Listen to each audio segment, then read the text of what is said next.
Capítulo 3. A glória de Cristo manifestada pelo mistério de suas duas naturezas. A glória das duas naturezas de Cristo, numa única pessoa, é tão grande que o mundo incrédulo não pode ver a luz e a beleza que irradiam dela. Muitos hoje negam que Jesus Cristo é Filho de Deus e Filho do homem ao mesmo tempo. Mas esta é a glória que os anjos anelam perscrutar.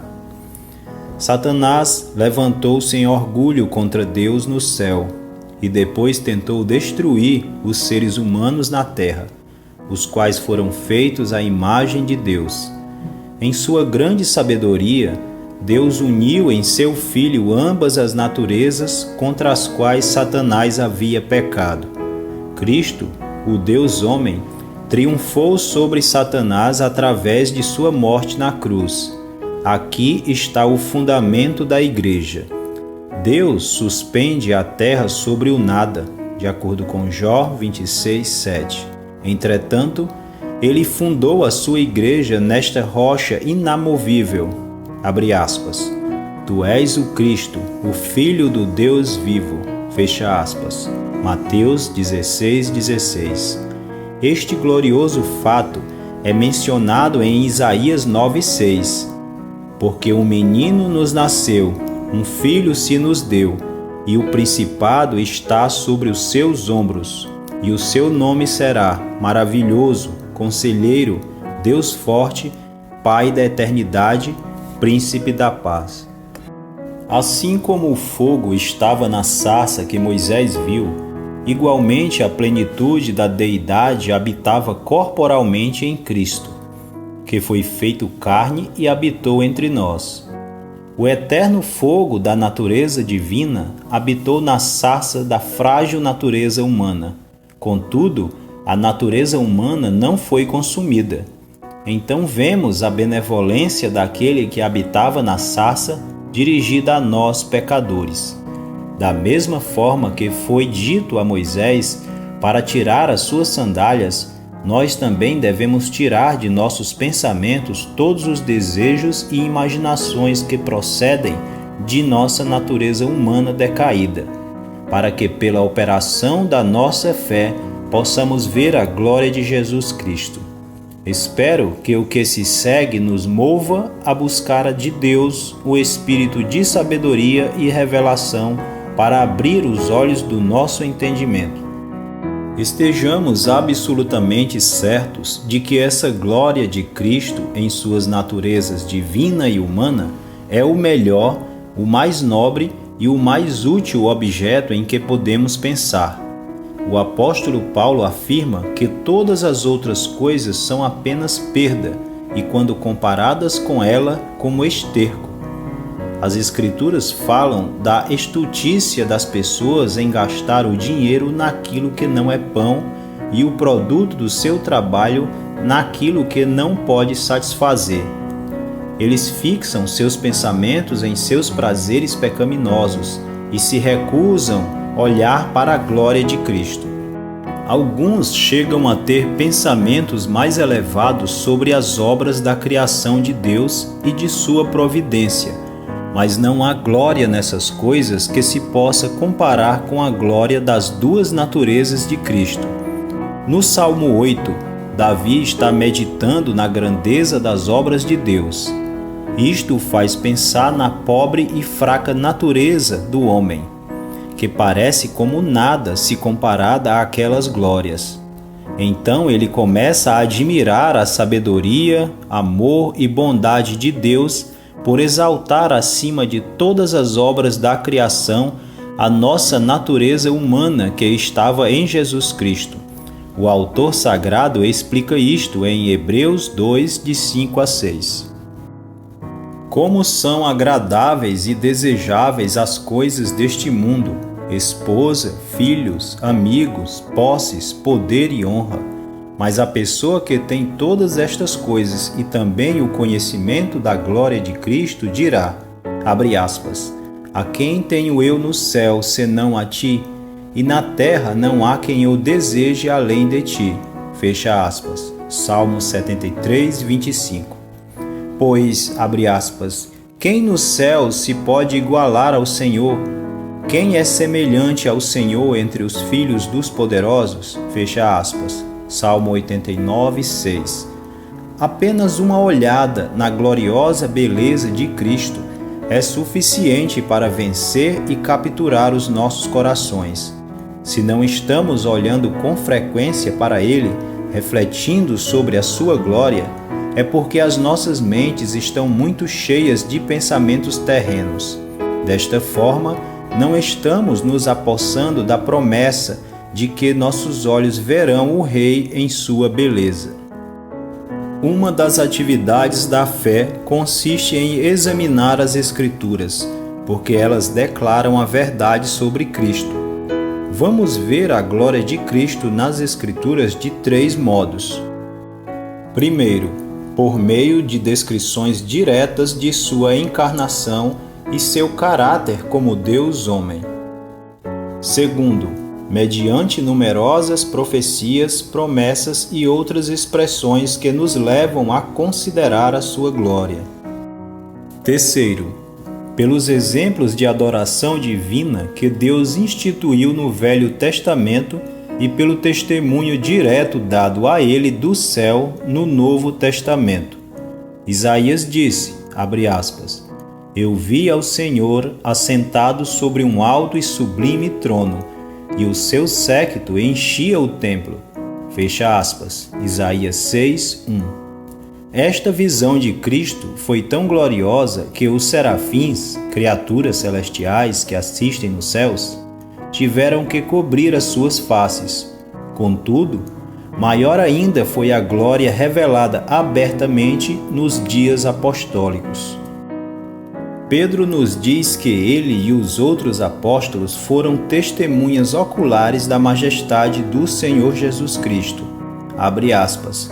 Porque não vos fizemos saber a virtude e a vinda do nosso Senhor Jesus Cristo, segundo fábulas artificialmente compostas, mas nós mesmos vimos a sua majestade, porquanto ele recebeu de Deus Pai honra e glória, quando da magnífica glória lhe foi dirigida a seguinte voz: Este é o meu Filho amado, em quem me tenho comprazido. Fecha aspas, 2 Pedro 1, 16 e 17. Deveríamos ser como o que procura por todo tipo de pérolas. Quando ele encontra uma de grande preço, vende tudo o que possui para que possa adquiri-la. De acordo com Mateus 13, de 45 a 46. Cada verdade das Escrituras Sagradas é uma pérola que nos enriquece espiritualmente, mas quando nos deparamos com a glória de Cristo, encontramos tanta alegria que nunca mais desejaremos dispor desta pérola de grande valor. O glorioso da Bíblia é que agora ela é a única forma tangível de nos ensinar sobre a glória de Cristo. Devemos meditar frequentemente sobre o conhecimento da glória de Cristo que obtemos na Bíblia. As nossas mentes devem ser espirituais e santas e libertas de todos os cuidados e afeições terrenos. A pessoa que não medita agora com prazer na glória de Cristo nas Escrituras não terá nenhum desejo de ver aquela glória nos céus. Que tipo de fé e amor têm as pessoas que acham tempo para meditar sobre muitas outras coisas, mas não têm tempo de meditar sobre este assunto glorioso?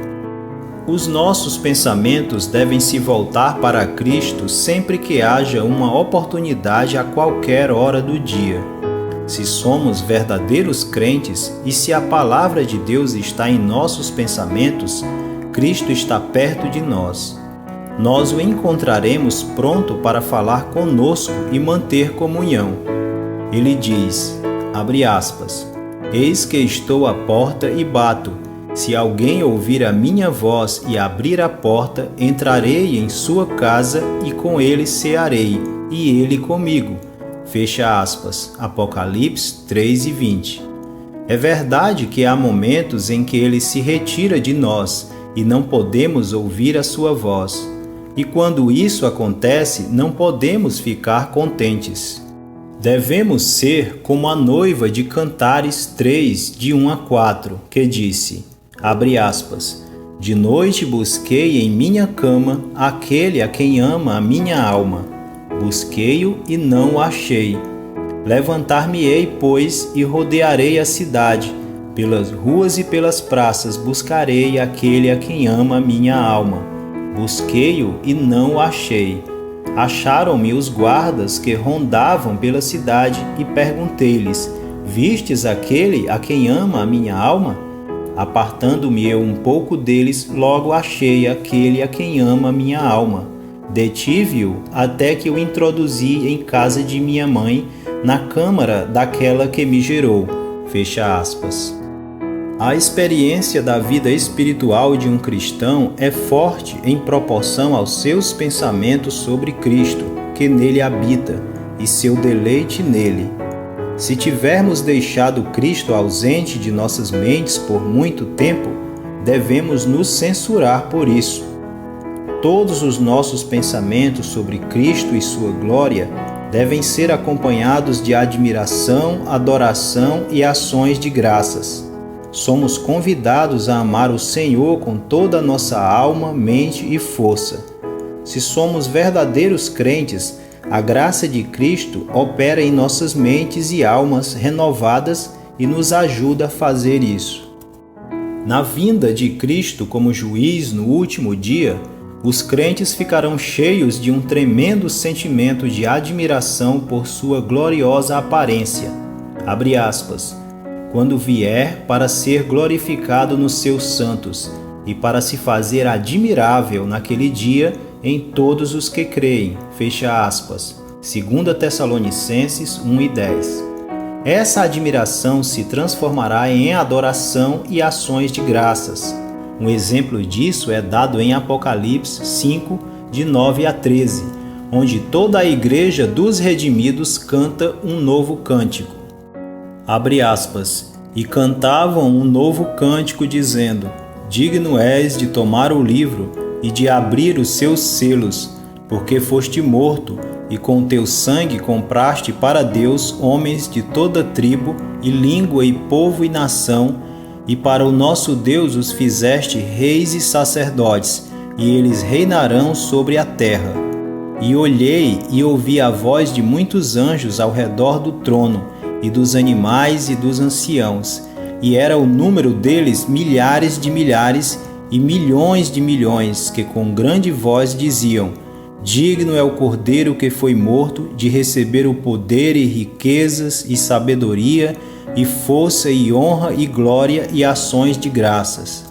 E ouvi a toda criatura que está no céu e na terra e debaixo da terra e que está no mar, e a todas as coisas que neles há, dizer, ao que está sentado sobre o trono e ao Cordeiro sejam dadas ações de graças e honra e glória e poder para todos sempre. Fecha aspas. Há algumas pessoas que têm esperança de ser salvas por Cristo e de ver a sua glória num outro mundo, porém não estão interessadas em meditar pela fé naquela glória neste mundo. Elas são semelhantes a Marta, que estava preocupada com muitas coisas, e não com Maria, que escolheu a melhor parte, sentando-se aos pés de Cristo. Que tais pessoas tomem muito cuidado, para que não negligenciem nem desprezem o que deveriam fazer. Alguns dizem que têm o desejo de contemplar a glória de Cristo pela fé, mas quando começam a considerar essa glória, eles acham que é algo muito elevado e difícil. Eles ficam maravilhados à semelhança dos discípulos no Monte da Transfiguração.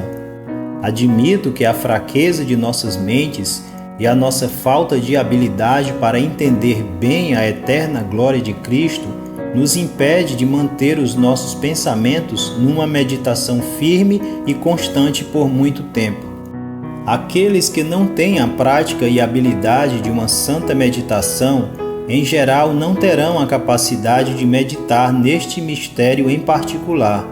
Mas mesmo assim, quando a fé não consegue mais manter abertos os olhos do nosso entendimento, para refletir sobre o sol da justiça brilhando em sua beleza, pelo menos pela fé ainda podemos descansar em santa admiração e amor.